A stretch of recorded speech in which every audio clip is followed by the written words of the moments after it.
My favorite part is the greenhouse. Let's have a look at this ranunculus. I see flowers. And life is good again. 2 weeks ago now, I started all of my ranunculus for this upcoming growing season.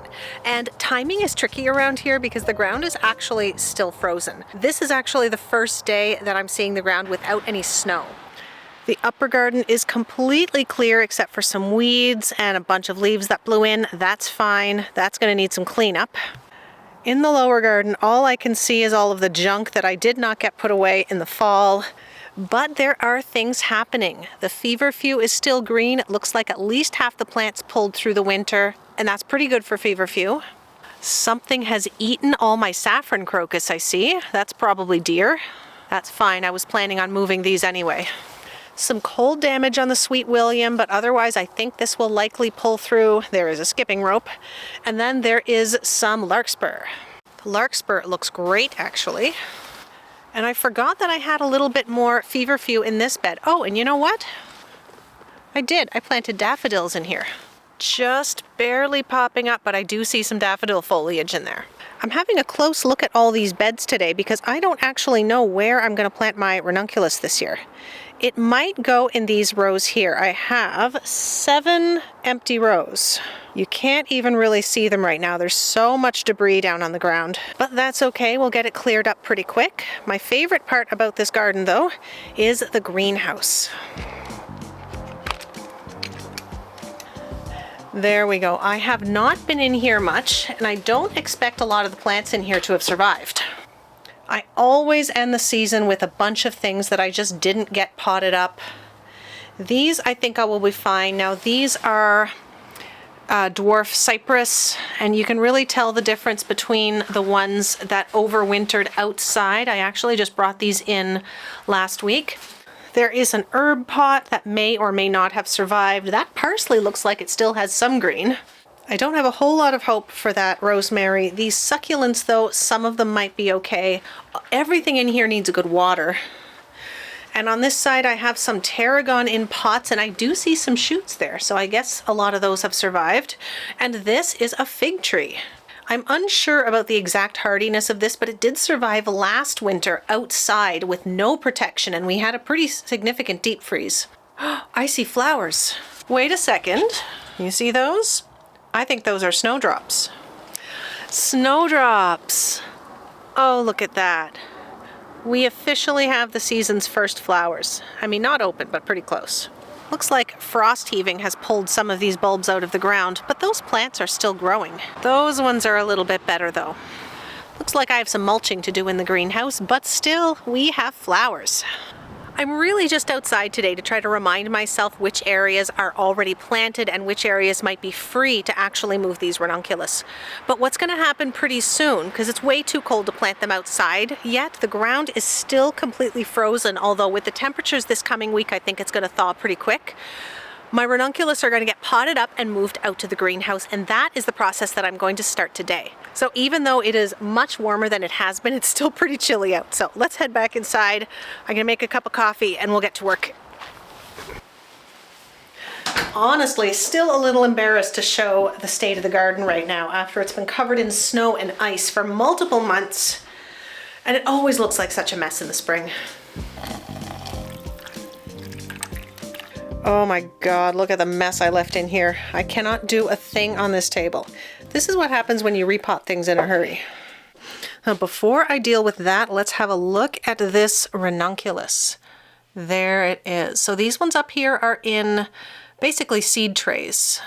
This one, these are just there in a seed tray. Oh, these ones are in cells. I had a few of these cell trays that were free, so I put them in there. So the roots wouldn't get all tangled up. So these ones that are just in these flat pack bottom waterer trays, those are the ones we're going to deal with first. So there is 1, 2, 3 of those. These two are also in cells, popping up a little bit slower, but that one there needs some water. And there is about half of a tray right there. So 3.5 trays that need dealing with. We also have quite a few other things. This is cilantro. This I think is brassicas. These are old seeds, so I'm not expecting a lot. That also needs water. There are the variegated string of hearts that I'm propagating from the market, and I actually trimmed these. Some of these were a couple of feet long. And the rest of the seeds that I have started, now these are 2 deep just so that I maximize my grow space. There is 1, 2, 3 trays of stock. There we go. This one is snapdragons. This looks like, oh, this is a special new yarrow called the Pearl. There is another tray of stock just behind it. This one is feverfew. This is a new type. What type is it?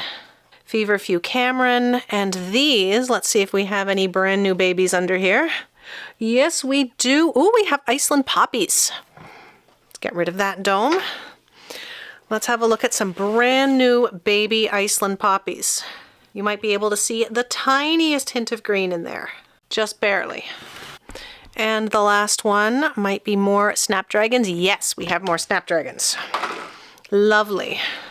Looks like I was a little heavy-handed with a seed on that one right side of the tray, but that's okay. These are all going to get potted up. So starting back with that stock, these are about 3 weeks old. Their first set of leaves have opened, and I'm going to pot these up this week, followed by the snapdragons. So that is what we have going so far. Did I miss this one? This one is spinach. So there is a little bit of food, a lot of flowers, a little bit of food. And back here on this table, this is my large heat mat. It's about 4 feet long. Northern sea oats, nothing out of there. That's an ornamental grass.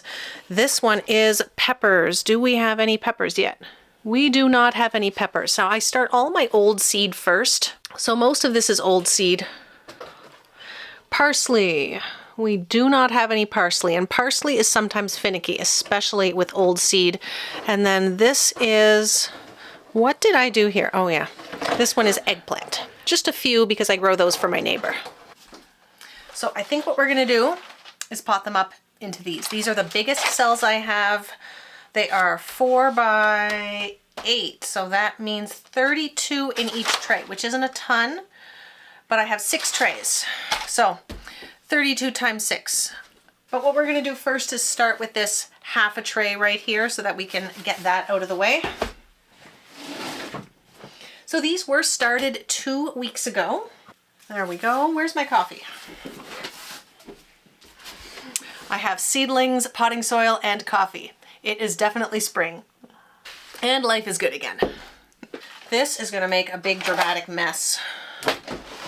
But wouldn't be the first time this week I've done that.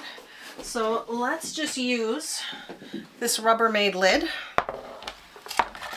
And that'll be an easy way to catch all this extra potting soil. I want to put just a little bit of soil in the bottom of this tray first. I don't know what the root systems are going to look like, but we'll know in about 10 seconds. Okay, ready?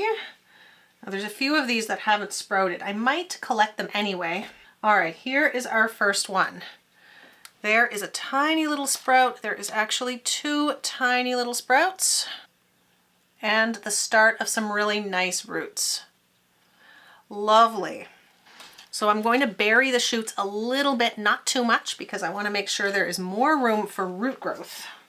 So these green shoots may end up getting buried. That's temporary. They'll pop up again pretty soon. And I am watching the weather like a hawk because I would love to bring these out to the greenhouse. I can fit loads of shelving in there, and that would definitely free up space on this grow shelf for more things that I'm starting from seed. It will be very shortly time to start things that are more warm season so that they can't handle a frost. Almost everything that I've started already, I think absolutely everything that I've started so far is either perennial, it's a hardy, or can easily handle a frost, which is the only reason that I'm starting so many things early in the season. Oh, that one was almost hiding. These are looking gorgeous, by the way. I can't wait. So with these ranunculus, they have an unfortunate name. Ranunculus isn't the most delicate of names, but they are the most beautiful flower. They are just gorgeous. They have loads of petals. And they have a 2-week vase life, which is unbelievable. They also, oh, look at that one. We almost have a leaf. We have the start of some foliage, and those are lovely roots. I'm getting to these before the roots get all tangled, which is exactly what happened to me last year. But what was I saying? A 2-week vase life? I think that's where I was. 2-week vase life is absolutely spectacular. You can't beat that. And you need to start these early because they like to flower when it's still relatively cool in the spring. Once the heat of summer sets in, they're going to stop flowering and they're going to go dormant. So we need to get these started early so that they have time to grow and bulk up enough to bloom before that happens. So right now I have time to pretty much finish this tray, and then I think later on this evening I'll come down here and do all the rest. So what I'll likely do is pot them up and let them sit in here for about a week, just to put on a little bit more root mass and settle into their cell trays, and then we'll be moving them outside, which means a lot more room for starting more seeds. In some zones, these are perennials, which means they can overwinter just fine outside. And officially, I think they say zone 7, but I've seen it happen in zone 6. I've seen it happen in zone 4 in an unheated hoop house. It's risky, but I've seen it happen. So that is great news. And it's something that I might try next year, except I don't have growing space in the ground in my greenhouse. So if I want to try that, I need another greenhouse, or maybe build some tunnels. Ranunculus do like to stay on the cooler side. I am not putting these on a heat mat, and they did not go on a heat mat when I first started the corms either. I've done videos on starting these corms before. You soak them for a few hours, and then I set them in those trays to start to sprout. And that was roughly 2 weeks ago, and all I've done since is keep them watered and put them under the grow lights when they started to show green. Now I have a brand new system that's going to help me keep track of the temperature inside the greenhouse actually, that I do want to show you in this video. For the last few years I've had this system, I'm not quite sure what to call it, I guess a thermometer, that stays out in the greenhouse, and then there is a receiver of some kind that is in the house. It looks a little bit like a weather system, and it reads the temperature from the greenhouse so that I don't have to go outside to check. I can see what temperature it is all the time.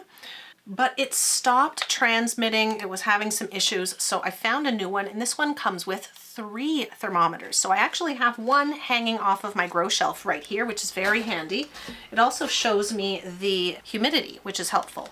Another one I'm going to put inside the greenhouse to replace the old one. And the third one I think I'm going to put behind the greenhouse outside so that I can see the difference. Particularly early in the morning after a cold night, I'm really curious to be able to get up and see nice and early what the temperature in the greenhouse is. So we're going to go and set that up as soon as I'm done with these, but I think for now I'm going to turn off the camera. I'm going to get to work so I can get these done really quick, and then we'll pop back in to see what all these look like, and we'll go get that transmitter set up.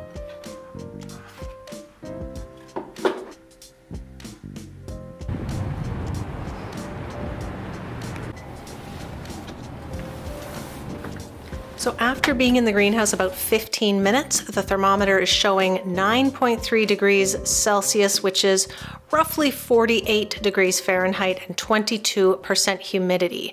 This is inside the house temperature right here. This thermometer is still sitting in my kitchen, and this is the one downstairs on my grow shelf. So I'm happy to see that the humidity is a little bit higher on that one. The second thermometer that's in the house will go outside eventually, but I don't need it out there right now. It's still pretty cold and wet, so I'll wait and put it out there in a few weeks' time. This is the old one, which you can see stopped transmitting from the greenhouse thermometer. There's another one done. Now I'm pretty much done, but I have a couple set aside that I'm going to pot up into pots rather than cell trays, and I'll show you why. I have to organize my pots a little bit better. There's sort of a system back there, but it's not perfect. It's gotten a little bit mixed up. So I have these, I think they're 3-inch pots, 3.5 inch. And here is one of the ranunculus that was just too big to fit into a cell tray. So the roots, it has a really healthy root system.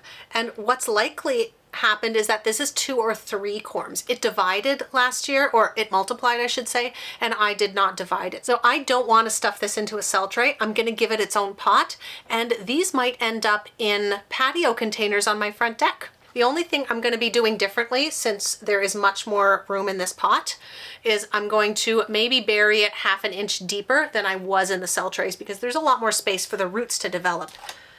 There. So I'll water it next, but you can just barely see the foliage emerging, and that's just fine.